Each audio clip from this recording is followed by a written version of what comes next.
It's Game Boy Works, and this is Alleyway again.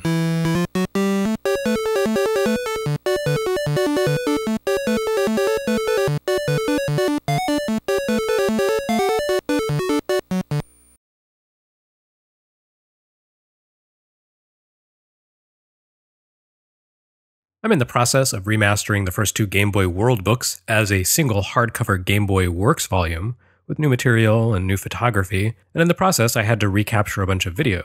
So I thought, if I'm remastering the books, why not go back and remaster some of the original videos I put together for Game Boy World.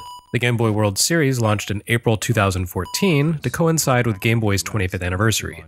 I had never actually produced a video before that point, so in the several years since I began this project, I've learned a lot about Adobe Premiere and how to put together decent videos. I'm still not exactly pro caliber, but the videos I'm putting together these days are a lot better than the first few I recorded. If nothing else, they're in high definition with better video quality than I used in the original videos.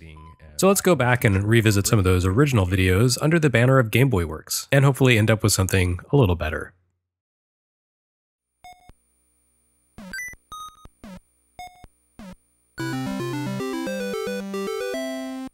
You can see the Game Boy's roots in the Game & Watch series on clear display in Nintendo's first generation of releases for the system, and nowhere more than in Alleyway. It was a dated take on the block-breaking genre even at the time of its 1989 debut. Taito's far more sophisticated ARKANOID predates it by a good 3 years.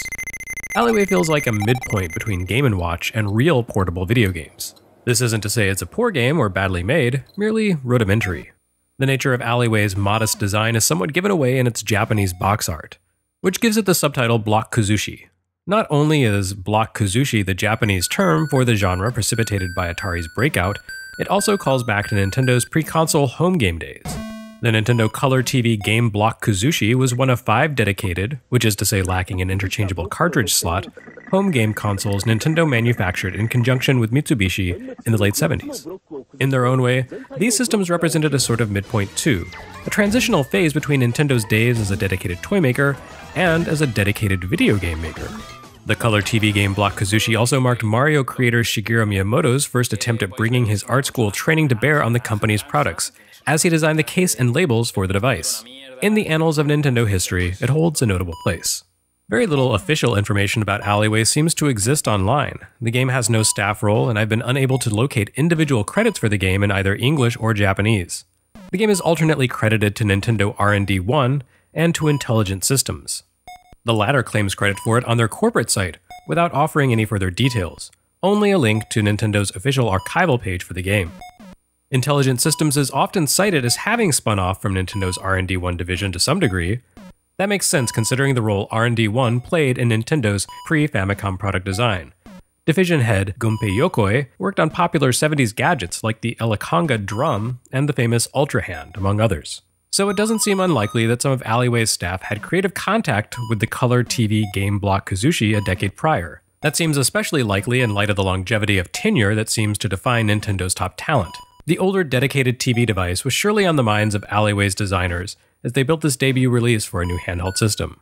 So given Nintendo's penchant for self-referentialism, which includes here in Alleyway, a number of block arrangements based on Nintendo character sprites, the mention of Block KUZUSHI on this game's original cover seems as likely to be a nod to Nintendo's home gaming origins as it is a declaration of genre.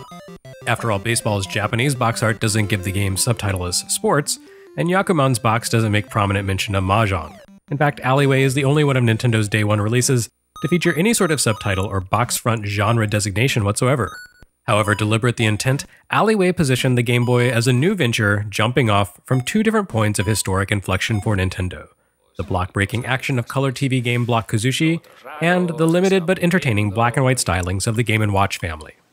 At its most fundamental level, Alleyway plays very much in the mold of Breakout. Players control a small paddle that patrols the bottom of the screen, reflecting a ball into various arrangements of bricks that line the upper half of the screen. In most cases, the ball breaks away a brick upon impact, rebounding from the collision at an oblique angle. A stage ends once the ball has destroyed all the bricks. Once you've completed all 32 stages, which is 24 basic stages and 8 bonus, the game ends. In contrast to some of its more sophisticated contemporaries, such as the aforementioned ARKANOID, Alleyway lacks depth and intricacy. Besides the absence of power-ups, you'll also note the ball can only reflect from the player's paddle at 3 different angles, depending on the speed of the paddle at the time of impact and which point on the paddle the ball strikes. The ball speeds up very slightly the longer you play, and in later levels the battle shrinks by 50% once you reach the back row of bricks.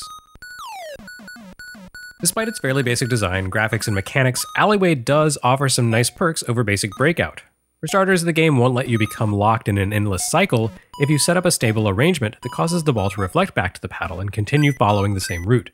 After a few hits in a loop, the ball will change its angle slightly, forcing you to respond. This can be a tremendous help when trying to clean up that last elusive brick or two. If the ball is just barely missing a block, you can wait it out. More often than not, the ball will change its course slightly and hit that unreachable brick. Also of note, Mario cameos as the paddle's pilot, reprising a role similar to the one he played in the bonus round of Pinball for NES. The bonus levels don't simply stand out because their blocks are arranged to look like Mario characters. In these levels, the ball passes through blocks as it smashes them. Players have a limited amount of time in which to clear out all the bricks. The 32 levels essentially break down to 8 sets of 4 stage types. A standard Breakout clone with standard rules, a dynamic stage in which bricks move in an endless horizontal scroll, a hazard stage in which the blocks advance toward the paddle, and the bonus stages, which have no penalty for failure.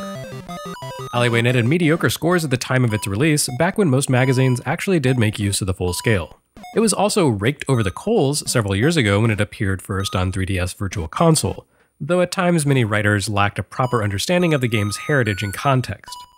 Alleyway's relatively shallow design and monotonous visuals definitely limit its appeal, especially in the current market where so many free mobile games in this genre jockey for attention. In 1989, however, it made for a pleasantly fulfilling experience. By far the most elaborate portable block game the world had ever seen, given the technologically primitive nature of the handheld systems that sold before Game Boy's debut. While it may not hold up particularly well now, Alleyway makes for a valuable historic artifact. A tentative baby step from the Game & Watch releases of the previous decade to the more elaborate software R&D 1 and Intelligent Systems would be serving up within a year or two. Alleyway wasn't a great game, but that's only because its creators hadn't yet established for themselves how great Game Boy could be.